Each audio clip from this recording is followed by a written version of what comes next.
വടകരയിൽ SDPIയുടെ നേതൃത്വത്തിൽ സംഘടിപ്പിച്ച വഖഫ് സെമിനാറിൽ മുസ്ലിം ലീഗ് നേതാവിന്റെ സാന്നിധ്യം വിവാദമായി. കഴിഞ്ഞ ദിവസമാണ് SDPI വടകര നിയോജക മണ്ഡലം വഖഫ് സംരക്ഷണ സമിതി സെമിനാർ സംഘടിപ്പിച്ചത്. കേന്ദ്ര സർക്കാരിന്റെ വഖഫ് ഭേദഗതി ബിൽ, മദ്രസ വിരുദ്ധ നീക്കം, ആശങ്കകളും പരിഹാരവും എന്ന വിഷയത്തിലാണ് SDPI വടകര നിയോജക മണ്ഡലം വഖഫ് സംരക്ഷണ സമിതി സെമിനാർ സംഘടിപ്പിച്ചത്. സെമിനാറിൽ ചരിത്രകാരനും മുസ്ലിം ലീഗ് വടകര മണ്ഡലം പ്രസിഡന്റുമായ MC ഇബ്രാഹിം പങ്കെടുത്തതാണ് ഏറെ വിവാദമായി മാറിയത്.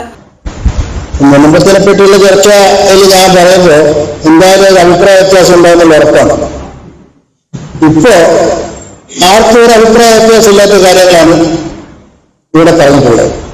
SDPI സംസ്ഥാന ട്രഷറർ NK റഷീദ് ഉമ്മരിയാണ് സെമിനാർ ഉദ്ഘാടനം ചെയ്തത്. ലീഗ് നേതാവിന്റെ സെമിനാറിലെ സാന്നിധ്യം ലീഗ് അണികൾക്കിടയിലും ഏറെ ചർച്ചയായിട്ടുണ്ട്. എന്നാൽ INL ഉൾപ്പെടെ വിവിധ സംഘടനാ പ്രതിനിധികൾ സെമിനാറിൽ പങ്കെടുത്തതായി സംഘാടകർ പറഞ്ഞു. ഒരു സെമിനാർ സംഘടിപ്പിക്കുമ്പോൾ മറ്റു രാഷ്ട്രീയ പാർട്ടി പ്രതിനിധികൾ പങ്കെടുക്കുന്നത് സാധാരണയാണെന്നും ഇവർ പറഞ്ഞു.